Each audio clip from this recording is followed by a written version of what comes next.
the Z9, you can download firmware that instead of a shutter, it makes the cats meow. Yes. Is that true? Yeah. Is it? Yeah. It was a Japanese trade show. Because I'd heard that. It's ace, isn't it? I always thought it was a rumor. No, mate, it's great. Right.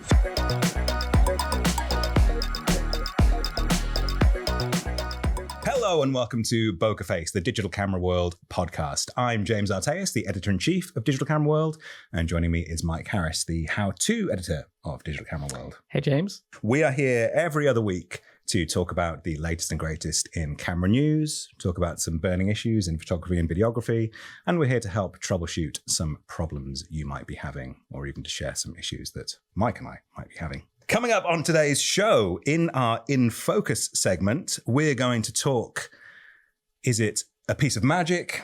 Is it a disaster waiting to happen? We're going to talk the pros, the cons, the controversy of modern firmware. For our Gear Up section, we're going to dive into Sigma's brand new $6,000 Dream Lens. And in our Troubleshooting segment, I'm going to let Mike tell you how he's solved camera shake forevermore. So, as always, we'd love to hear from you, whether you like to comment on some of the things we talked about today, or just propose things to talk about in the future, or just have a bit of a rant and a rave about cameras and stuff. Please do get in touch with us. Leave a comment in the section down below if you're watching on YouTube. The contact details are in the show notes if you're listening to us via podcast. And also, I would love to ask you to give us a like, a subscribe, a follow, ring the bell, so that you can join in this kind of fun each and every week. And without further ado, young Michael, let's get talking about some gear. Okay, Mike, in focus this week. What if I told you that I could wave a magic wand? I could wave a magic wand on your camera and I could turn it into a brand new camera. I'd believe you. You would believe me. You're a good soul. If I could wave a magic wand on your camera and I could give it, say, I could make its autofocus better. Yeah. Or I could wave a magic wand and I can make it have higher resolution. I could wave the magic wand and give it features that it never had before. Does that sound pretty good? It sounds good, yeah. Well, it's not a fairy tale, Mike. It's like a real thing. So this is the magic of firmware. Camera firmware, which on paper sounds kind of dry and dreary and boring, but in theory could be the most exciting thing you do to your camera. It could also be the worst thing you ever do to your camera if it goes wrong.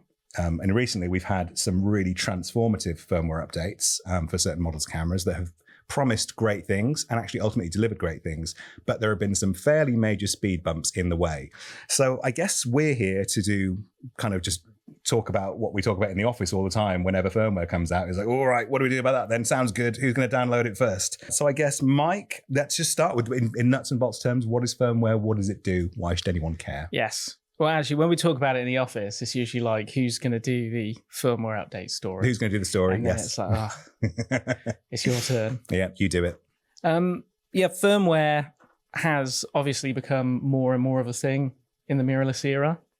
It's interesting because it wasn't really a phenomenon in DSLR times, was it? And I know that's kind of part and parcel of like the concept of like Wi-Fi and stuff wasn't that prevalent before, but it does feel like a more modern phenomenon. Yeah. Yeah. I think anything modern, we were actually talking about video games, weren't we? And absolutely. DLC and firmware is kind of like free DLC for cameras. Yeah. And unless it's not free, which we're going to get into. Also a thing. Yeah. I guess to start with, I was going to say a story about my friend. Oh, please do. Go on. I like a story, me. I'm a simple man. Well, she updated her firmware. This was a few years ago now. Right. And had an important shoot. Updated her firmware. Before the important shoot. Okay. And it just completely buggered the... am I allowed to say buggered? It's too late now, mate.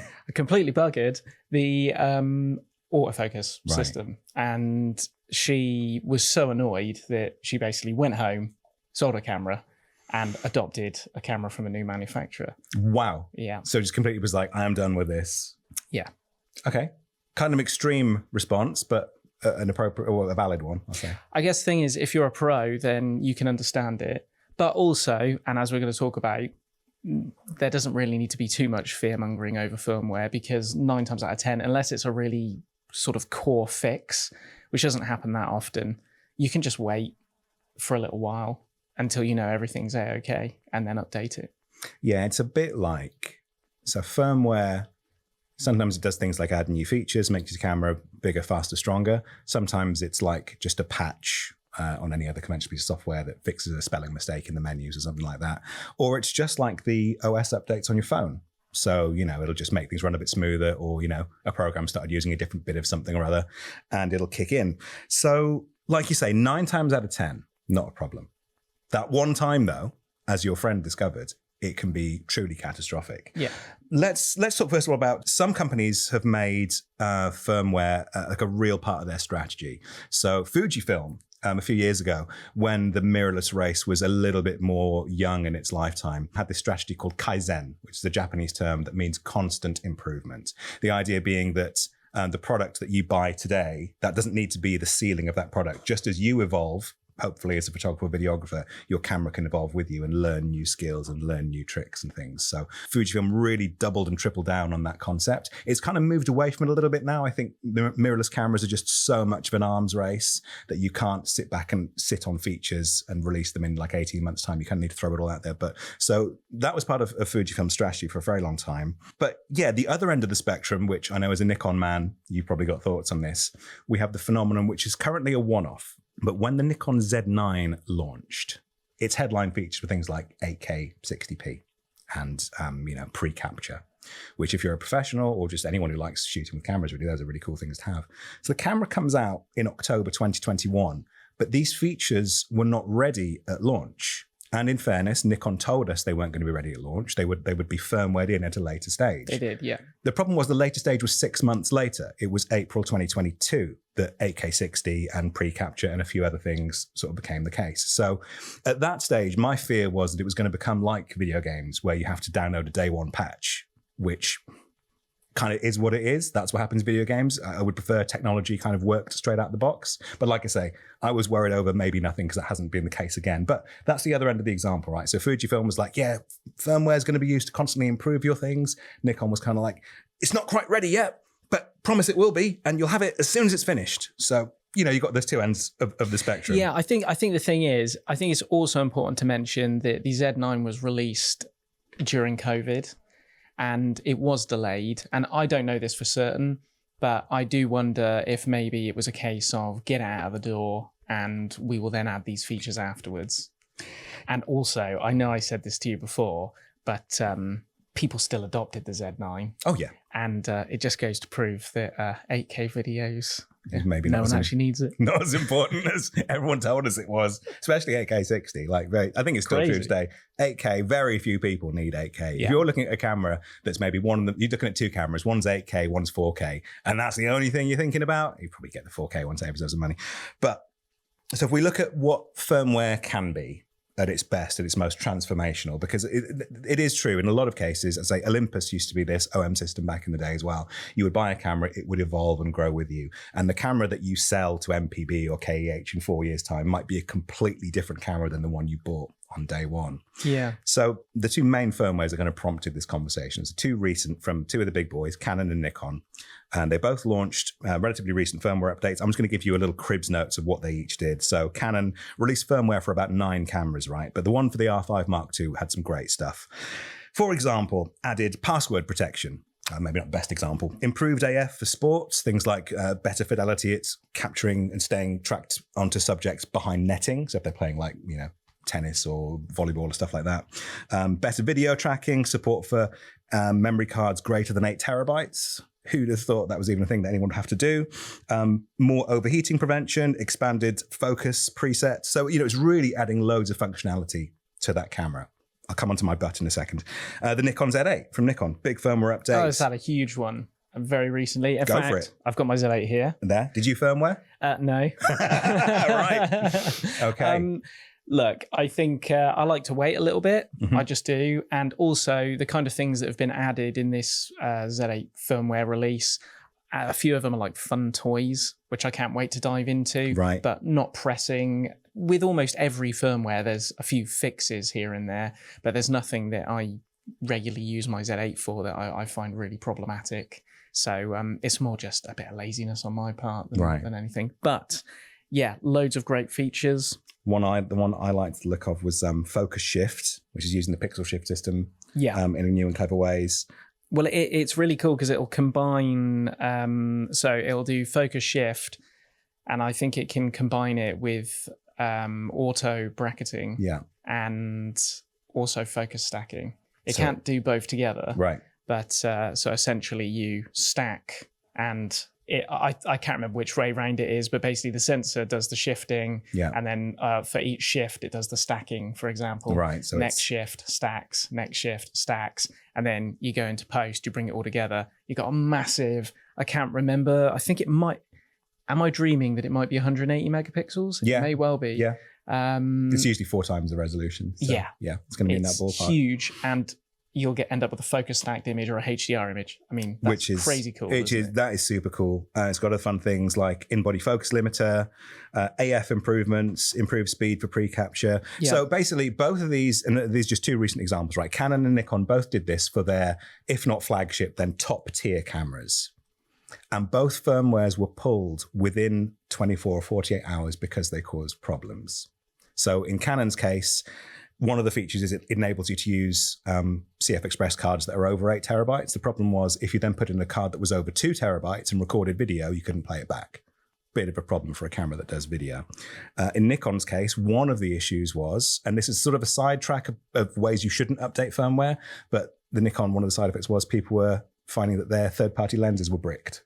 So these amazing firmware updates, as Mike says, sometimes they're just useful toys. I'll just only bricked if they were attached to the camera at the time of the firmware being updated. Exactly. So it goes back to like best practice, things you should and shouldn't do when updating. But yeah, so you've got these updates that some things are just cool toys, some things like really, really game changing. But if you download them and install them too quickly, they can literally bugger up your camera. Yeah. And it's not Canon and Nikon are only the recent examples. Sony had some well-publicized examples of cameras being bricked. The FX30, A7S, or A7R, I should say. There's a famous story of one YouTuber who installed the firmware on his FX30, completely bricked his camera. He rang Sony, they told him it would be $700 to fix it. Really? So, yeah, if your camera is bricked, there's very little you can do other than call the service center and hope for the best. And I think there was an issue where they wouldn't quite concede that the firmware was the issue. They would have to investigate it. And as part of this analysis, it would be a $700 fee. Wow. So you could, in theory, that's a rarity, right? And it's not limited to the big brands. Other brands have had issues as well. So I guess you've kind of answered this. You didn't update your firmware straight away. What is your thinking? What is your mindset when a new firmware is released? It looks really sexy and attractive. Do you go like, I'm going to do a risk assessment. Do I want any of those features? If I don't, I won't update it, or I'll wait 4 weeks. Or what's your game plan for that? If it's a new camera, a camera that's sort of very relevant, I've got no fear that if there is a problem, it's not going to be fixed. But I will wait a little while. I think that's just sensible. I think most people do that nowadays, whether it's with operating system updates or updates to software and things like that. I think we're all pretty used to it, to be honest. The thing I love about firmware is it is a little bit of a comfort blanket. Right. I hate to use the video game analogy, but I remember there being game-breaking bugs when I was a kid where like you'd have to just start the game again, or you couldn't get past a certain level or whatnot, and that was it. And nowadays with video games, they can patch, they can fix these things. And it's the same with cameras. One of the examples I've actually got here is the original Nikon Z6 and Z7. Their autofocus, when they come out, Nikon's first full-frame mirrorless cameras, the autofocus was a bit meh, if I'm being honest. And firmware version 3, I think it was, literally revolutionized the subject tracking. It was night and day, wasn't it? It was really noticeable. It was a big deal. And I would definitely prefer the world we're in now, where firmware can do those things. Yeah. As it stands, I don't think that manufacturers have been leaning on it. I don't feel like cameras are coming out and I'm thinking, well, that's half finished. Right. As a whole, that's it's not really. Which is very unlike video games, where stuff it's like they hit the day, they've got to produce the discs and put them in boxes and send them off, and they get a sort of secret bit of extra dev time to fix all the stuff they didn't have ready when the discs were printed. So I spent months moaning at PlayStation to try and get a refund on the Star Wars Battlefront Classic Collection that came out recently. You have my sympathies. I eventually got it. Did you? Yeah, I probably shouldn't say that, but I just kept saying, I just kept going and going and going, and I think I wore them down. Yeah, man, don't let the bastards get away with But these things. that's not a problem with cameras. So And I would say, even I cited those two examples of Canon and Nikon, both of those issues were corrected and fresh firmware was released, within a matter of days. So when these mistakes are made, and they do happen, like I say, it's not exclusive. Pretty much every manufacturer has had a similar issue at some stage or other. So the remedies are made pretty quickly. In a lot of cases, sometimes takes a bit longer, but yeah, your camera isn't useless forever by any means. And I agree with you on, again, this will become a video games podcast at some point. I mean, going back to like 8-bit, Commodore 64 days, there were some games where they were just literally like the level 2 couldn't be completed. And you just thought, I'm not good enough to do this long jump. But actually the game was just knackered. And it's nothing like that in terms of cameras. They're not releasing stuff that doesn't work. It's just they are legitimately trying to improve features. Another take on firmware is that it's not just a case of like bug fixes or even upgrades. Sometimes you get the option to pay for. So most firmware is free of charge. It's gratis. Out of the goodness of their hearts, camera manufacturers will improve the autofocus or correct the spelling mistake in the menu or whatever. But you also have, with some manufacturers, the option to pay for a license key and add on stuff to your camera. This is controversial. This is a bit more. This is like DLC for video games, right? So instead of buying like horse armor for Skyrim, you can buy license for codecs or whatever it might be. So, what's your take on that? Just as a crude concept, paying for extra firmware stuff? Good, bad, testy, depends. On the whole, I'm just not a fan of it. I'm going to caveat that in a minute, but for enthusiasts, for casual photographers, I don't want to see photography head down the road of buying add-ons and things. But as I know we're going to talk about, in the video sphere, things are a little bit different. And I think it's difficult because video is, when you're looking at cameras like huge cinema cameras and stuff like that, big productions and things, a lot of stuff's hired in. The costs are a bit different. Yeah, and the whole ecosystem's different, right? Yeah, completely different. But I think for photography, I think it's important that we don't head down that road too much. And we have already started, but it's not really snowballed as of yet. Yeah, so I think I'm safe in saying that the first, certainly mirrorless camera company, consumer grade mirrorless company to do this was Panasonic, which comes from a video heritage. So Panasonic has the reputation of being the best cameras for video work, going back to the Micro Four Thirds days. And they would do the option to, for example, buy a license key to use Arilog, the cinema companies. So in that case, you would say, well, that's a feature that they've got to pay Arri a fat ton of cash to put that in a camera. Probably only 5% of users are going to do that. Exactly. So do you increase the price of the camera for everybody, the 95% you're not going to use it, or do you give that 5% the optional fee to pay $250, whatever it is, to have that? Yeah. I think that makes sense to me. Yeah, and Nikon did the same thing with the Z6 II and the Z7 II in regards to raw output. So you paid about $200. I can't remember what it was in UK, in English, in sterling, but it was around that price. You had to send the camera off and they would unlock it or add it. I'm not actually sure what they did, to be honest. That was fine because most people don't need raw video output. Okay. Exactly.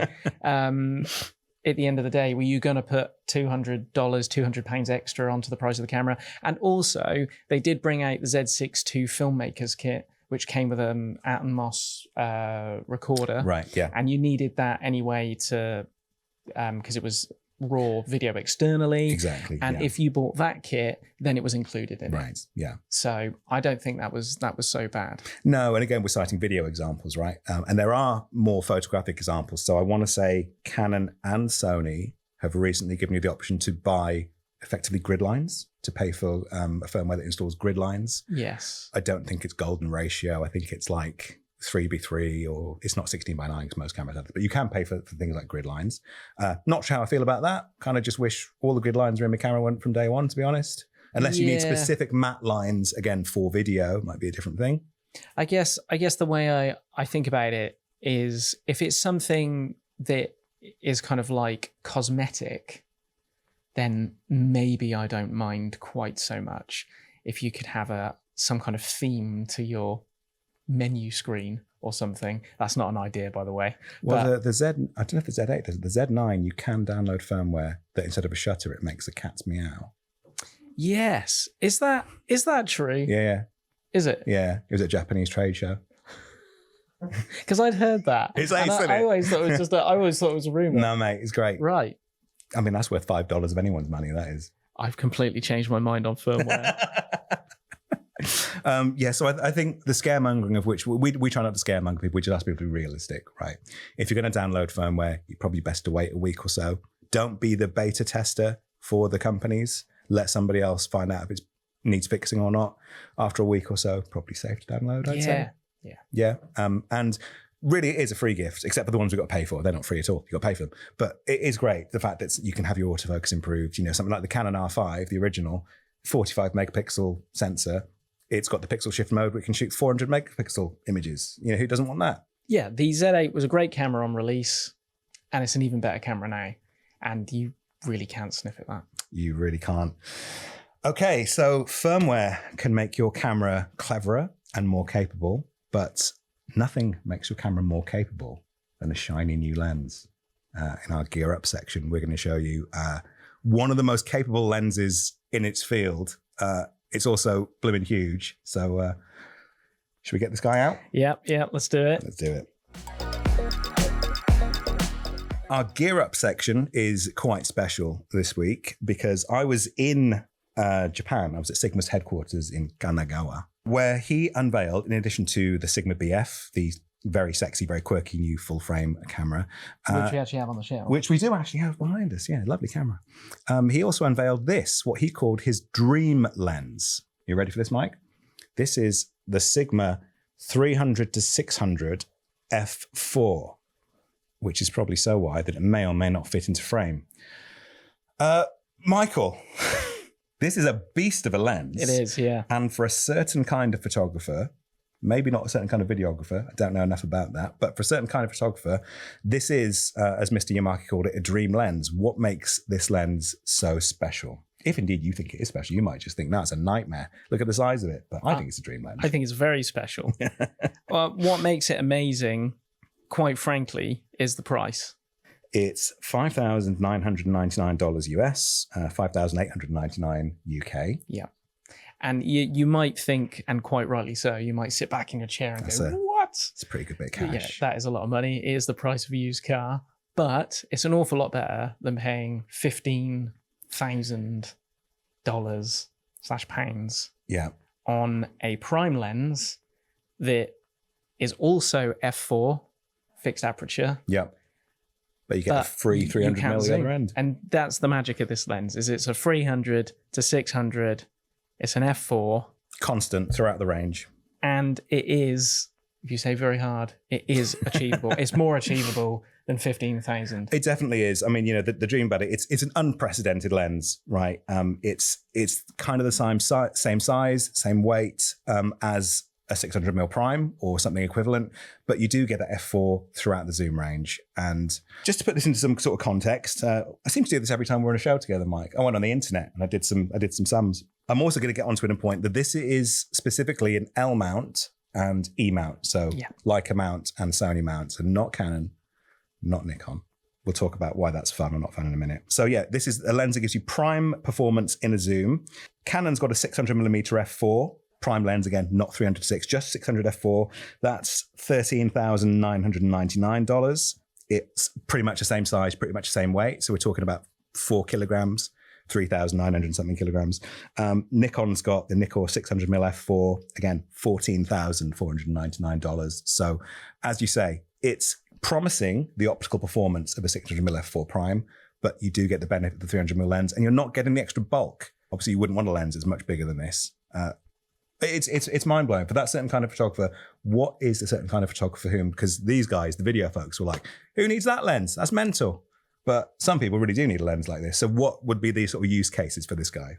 Well, I think wildlife photographers are going to go crazy over this lens. Lenses for wildlife photography, you really want them to be as fast as possible. Definitely. Because you're going to be shooting at long focal lengths. You're probably going to be shooting something that's very fast, like a squirrel or, I don't know, a hawk or something like that. And typically, these were very unattainable for people. Actually, slightly more obtainable in the mirrorless era, because what I advise people do is if they're shooting on Canon or Nikon, you can actually get some pretty good deals on old EF, so DSLR glass. adapt it for your mirrorless camera. Mm-hmm. But this is, if you have a L mount or if you have a Sony E-mount camera, this is fantastic. You know, a native lens that can produce f4, 300 to 600 millimeter. If you're a wildlife photographer and you're sat in a hide, this is perfect. Because obviously, you know, a lot of this is lens hood. Am I going to be brave and try and take that off? Let's take it off, because it is a massive lens, but it's not ridiculously huge. For those of you listening to the podcast, not watching on YouTube, I'm removing a very large lens hood from a very large lens. There we go. It's kind of not quite as daft as it looked. No. Although, of course, people would go apoplectic if you remove the lens. Some people, if you remove the lens hood, would go, oh, you can't possibly take a photograph of that lens hood. No, I don't believe in that. Oh, ghosting and flare and contrast. That's for another day. But if you're in a hide and you're sat down and you can put this thing on a tripod or a beanbag or whatever, it's absolutely fantastic. If you're a sports shooter, if you're photographing team sports, football, if you're shooting rugby, baseball would be a great one, and you're in a fixed position for a long period of time, maybe you've got a monopod or something to rest it on, this is absolutely fantastic. The f4 aperture as well is going to be invaluable for sports where you might be inside or you might be shooting under floodlights. Soccer. Exactly. We have talked about this for motorsport as well. Mm-hmm. I really like motorsport photography. I think perhaps less so for motorsport, because unless you're shooting like night races or something, most people photographing motorsport, they don't necessarily need super wide apertures. Right. You're usually shooting in the middle of the day. Yeah. It's usually bright enough. And so in that use case, I'd still take something like my 180 to 600, which is a lot smaller and a lot lighter because it makes me more mobile. But for those other applications that I've talked about, this is fantastic. And also, I forget, aviation photography. This would be an amazing lens for that. Yeah. And of course, they did that. Well, I was going to say it helps you pan with the planes. They move a bit slower than a hawk or an eagle or a kestrel or something. This lens does have 5.5 stops of image stabilization, which you'll probably need because, as I say, it's about a 4 kilogram lens. So wielding it is going to test your biceps. Of course, you'd probably use it on a monopod or a tripod for that stability. Do you handhold a lot when you're shooting motorsports? Are you a monopod guy, or are you what's your preferred way of working? I used to handhold almost all the time. Right. But since I've got the 180 to 600, it's slightly heavier. I used to use an 80 to 400 mil lens, which was a little bit lighter. So I could handhold that all day, although it would feel it annoying. You'd feel it at the end of the day. And then with the 180 to 600, I will take a monopod with me, and at times I'll use it. Like if you're shooting a corner when you're not panning so much, there's no point being a hero. You might as well use a monopod. Don't do it. But for actual panning, it's quite nice to have the freedom and also to be very, very mobile. So you can quickly run over there, run over to another corner or whatnot. Chase the action. Exactly. You said an interesting thing when you were talking about adapting EF or DSLR glass.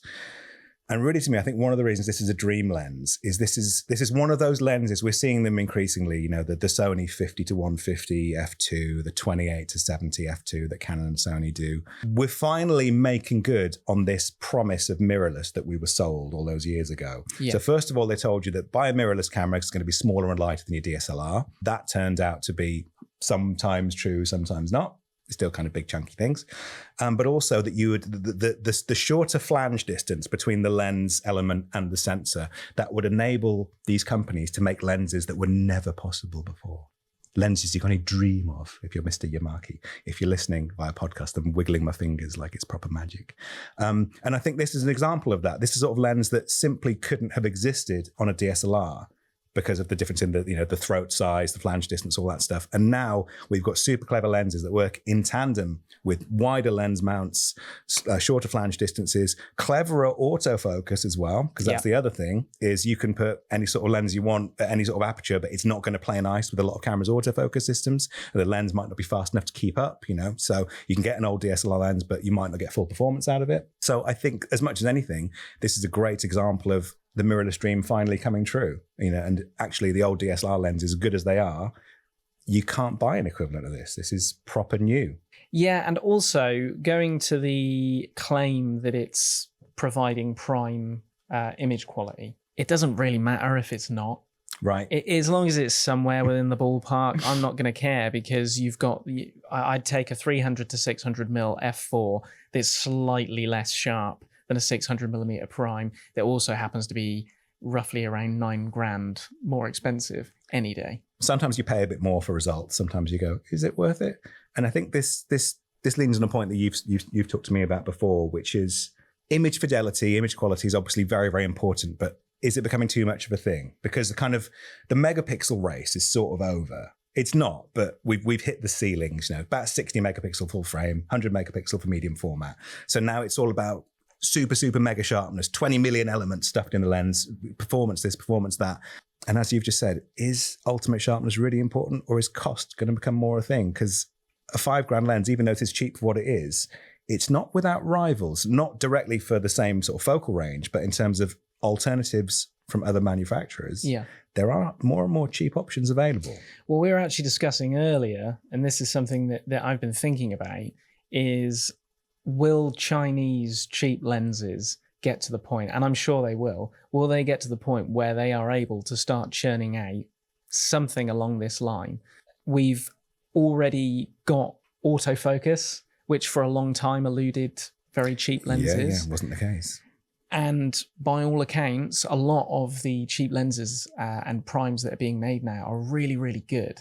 So it seems like the next logical step is going to be more zoom stuff, longer lenses. I think TT Artisan has already made a 500 mil. It's a 500 mil lens.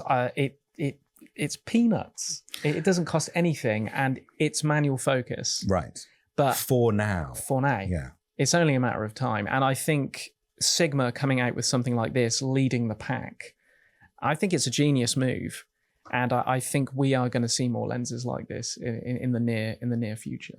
And then my tidy way to put a bow on this is that we mentioned this is a lens by Sigma for the L mount for Sony E, because it's a full frame lens. It's not for RF or Z or Z. So Canon and Nikon have not opened their mount fully to third parties, so you can't release full frame or full frame autofocus lenses. So this kind of, to me, unless Canon and Nikon, which they may very well want to do, release their own version of something similar, if I'm an RF user, funnily enough, I am an RF user, and I wanted to go out and use this lens, I'd be like, why isn't it on my system?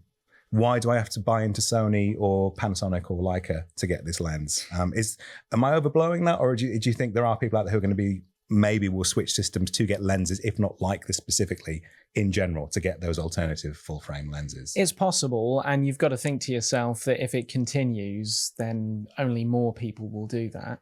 I think it's a difficult one. I know with Nikon, it's a bit of a curious situation because Sigma has made some DX lenses. Yeah, APS-C is fair game. Yeah, and Tamron has made full frame lenses for Nikon. Not loads, but they exist. They are out there, including I think it's 150 to 500 mil. So, but it's nothing. It's nothing like this. Nothing as exotic as that. But yeah, you have to say to yourself, if things like this are going to keep getting made and Nikon and Canon are going to be left out, then maybe that would have some impact. But I can't imagine that Nikon and Canon are not looking at this type of lens themselves. I actually noted down some Nikon. Have you been on the internet as well? I have been on the internet. I love going on the internet. It's great. So Nikon have got the 600mm f6.3, and that is £4,799. Or $5,199. All right. And so a little bit slower, but a little bit cheaper. Bit slower, bit cheaper. Yeah. Not overly impressive in the sense of the 180 to 600 maxes out at 6.3.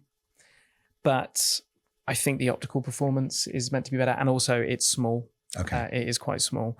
But what is kind of impressive is the Nikon Z 800mm f6.3. which is £5,799 or $6,999. That's a pretty cool lens. I have used it. Right.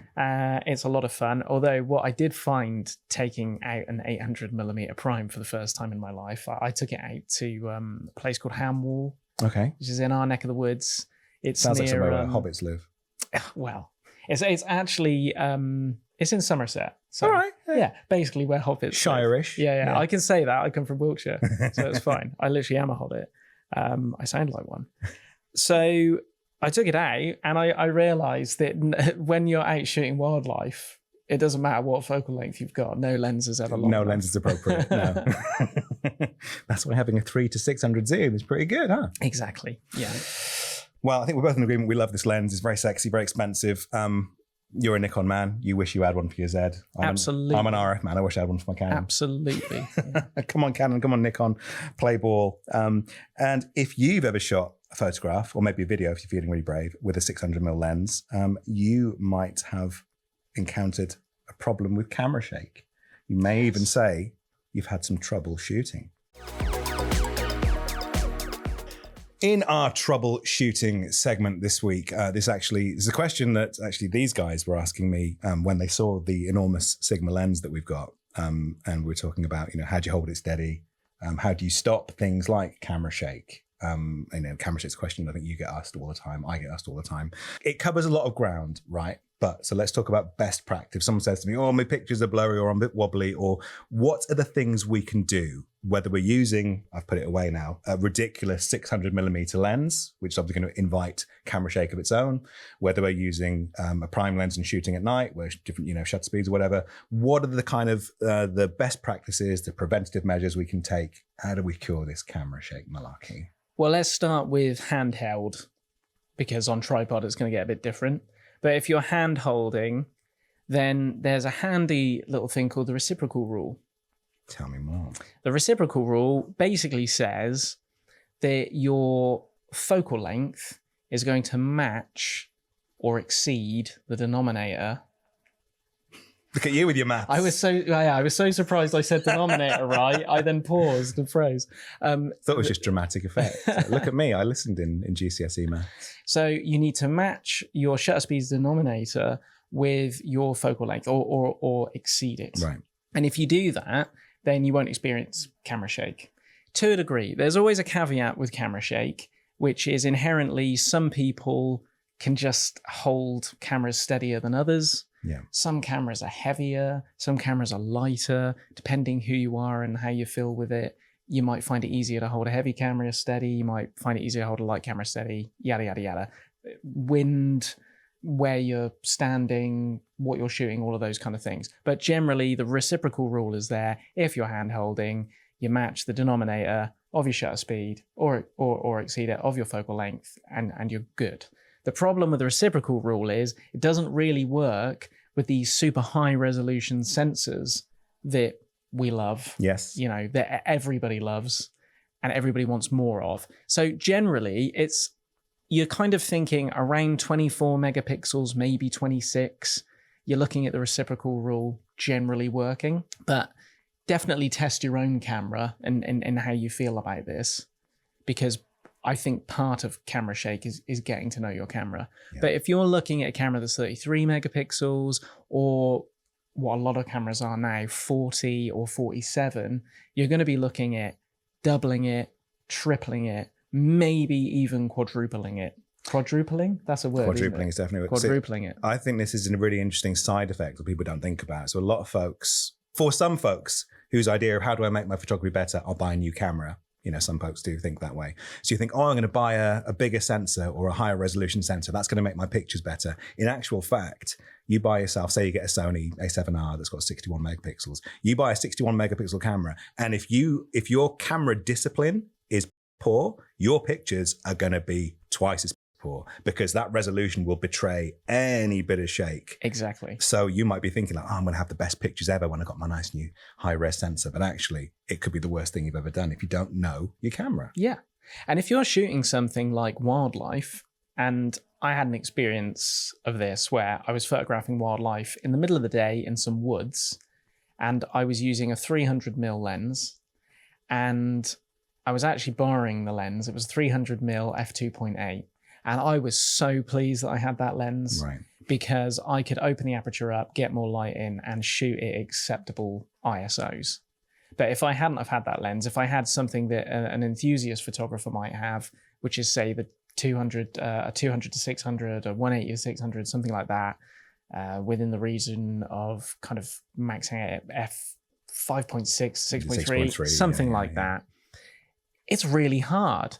And you might think, as you said, as an enthusiast photographer, well, I'm going to get a new camera, I'm going to get one with more megapixels. But actually, in that instance, if you're shooting wildlife, maybe some sports, things like that, the camera with the less megapixels may actually be the better choice. You might get better results from it, yeah. I also think if we talk about this sort of mythical person who really does exist, someone who might be starting off their photography journey, they've got the kit, 18 to 55 kit lens or whatever it might be. But also, and I'm sort of going to look a little bit at the folks here because they're all young. I think people's camera discipline is shocking. Most people do not know how to hold a camera. And do you know why? It's because that everyone takes pictures on the bloody phone like this. And the phone, you see people holding it with the fingertips, holding it one-handed, doing selfies. You can't hold a camera the same way. I see people taking pictures off the back screen, again, with poor camera discipline, doing that, or leaning on a chair doing this, right? Of course your pictures are going to be wobbly and shaky because you're not holding the camera properly. Once upon a time, proper ranty here now, I've turned into Chris George. When you learn how to, you went to photography school or someone, bought a camera or whatever, you learn things like you cradle the lens in your hand, elbows in, touch your ribs with your elbows, you take a deep breath, you press the camera to your face, the viewfinder, you're creating your own tripod in your body, you're doing these things, right? And I think that whole discipline, that whole instinct has just gone because we think first in terms of shooting off the rear screen and just holding things at arm. You shouldn't be shooting at arm's length. There's no stability there at all. So I think part of the issue we've got, especially for, as I say, people maybe coming into proper photography for the first time, is they don't know those skills. Yeah, for sure. And I actually shoot via the rear screen quite a lot nowadays. A lot of us do. Yeah. But do as I say, not as I do. I learned the proper technique, and I know when I'm doing that, I'm going to bump up my shutter speed. Right. And I tend to be really obsessed with shooting at a decent shutter speed.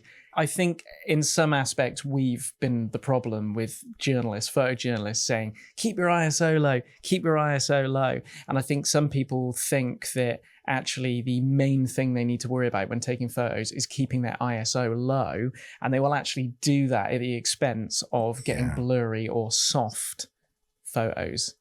And especially nowadays when dynamic range is incredible and noise reduction software is incredible, do not be afraid to bump your ISO up if it means that you can have a sharp shot. The sharp shot trumps everything. Yeah, having the shot versus having one that's unusable. Definitely. Definitely take that.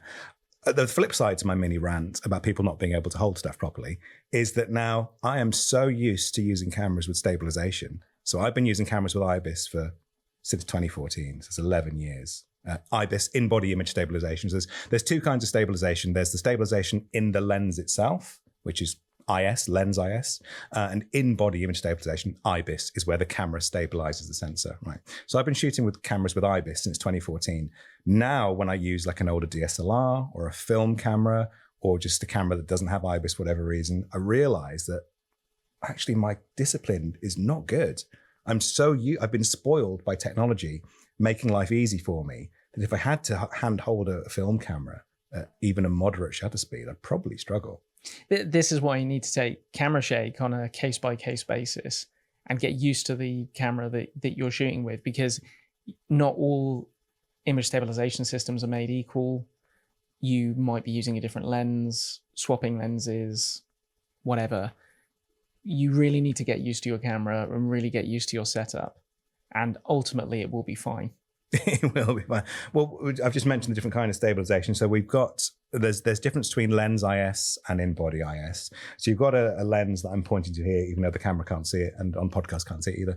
The Sigma 300 to 600, which is an enormous lens, which has lens IS, 5.5 stops of shake compensation. When you're using telephoto lenses, the stabilization in the lens is more effective than the IBIS in the body. So over a certain length, 400, 600 millimeters, you kind of want to rely on lens IS. It's not the end of the world if your camera body doesn't have stabilization. But for shorter, so wide angles, standard focal lengths, a camera with IBIS, much as it makes you crap at holding a camera steady after 11 years, is actually pretty invaluable. I mean, you might not be a big believer in IBIS, I don't know. It's difficult because manufacturers kind of guard their image stabilization systems quite a lot. They're one of those things that when you look them up online, you try to find out about them and how they work, is quite difficult to find out.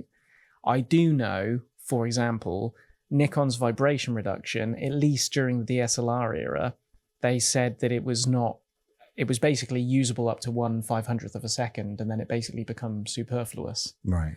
And I think that's something worth remembering, that if you're shooting at really high shutter speeds, you could exceed the usefulness of the tech. Yeah.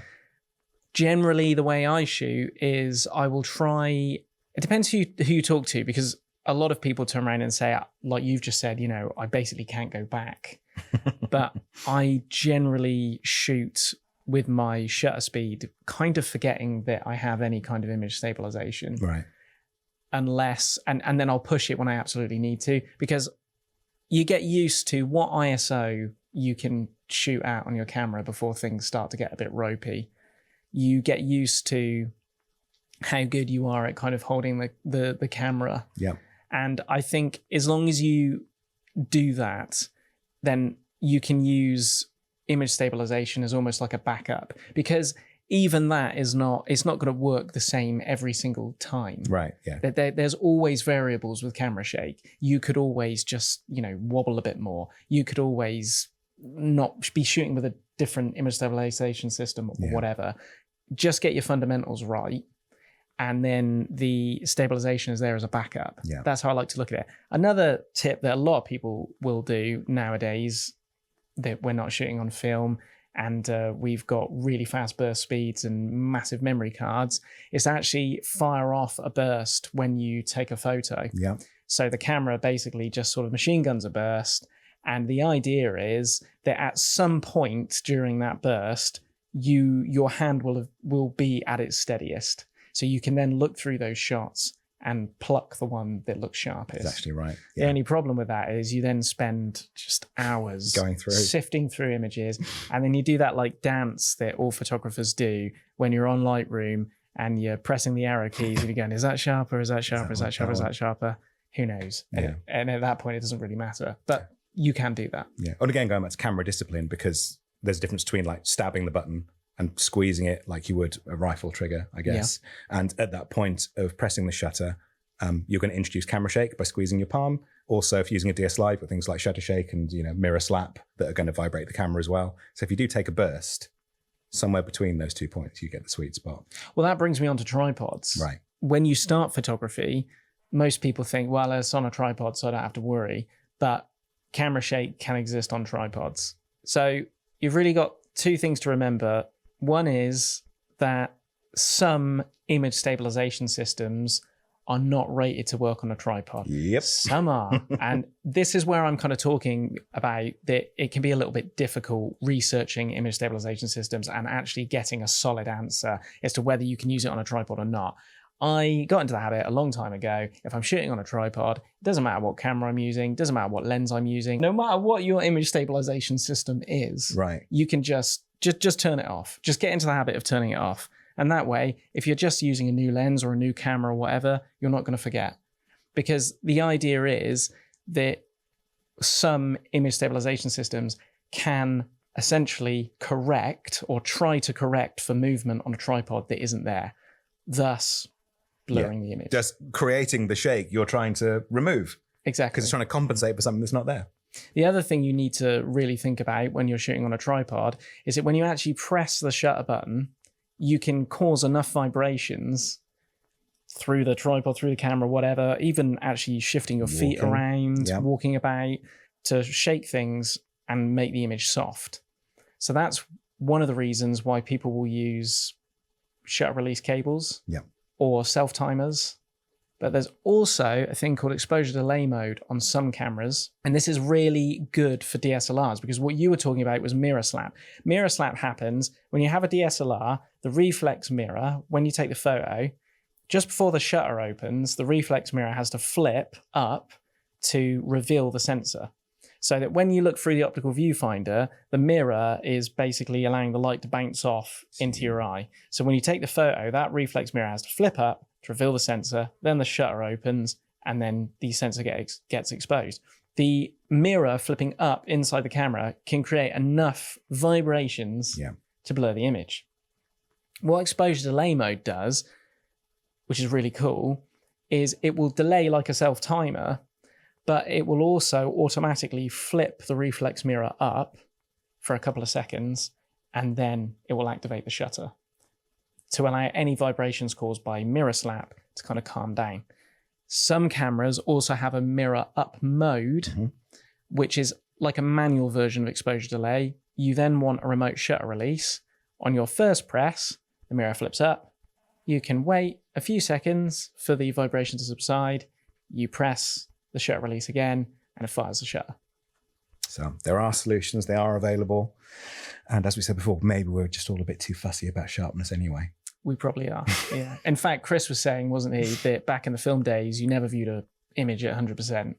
Yeah. So no one really cared. And now we're just zooming into the backs of cameras, looking on Lightroom at 100%, maybe even more, worrying about every little thing, and, you know, probably chucking photos that are just great moments, that are great images because they're slightly soft, when actually... You decided to double click and go to 100%, and you decide, oh, it's a little bit... It's nonsense. So everything we've just said is rubbish. That's right, yeah. It doesn't matter if your pictures are blurry and awful. It's absolutely fine. As long as you like your pictures, who cares? If you would like help with any shooting issues you have, please do let us know. Leave a comment down below. If you're watching us on YouTube, send us a message, get in touch. All our details are in the show notes below or to the side, wherever you're watching us or listening to us. Thank you very much for joining us, Mike. Thanks everyone for joining us for this episode of Bokeh Face, the Digital Camera World podcast. Make sure you like, subscribe, ring the bell, do the notifications thing so that you can F8 and be there for our next episode. Bye-bye. Bye.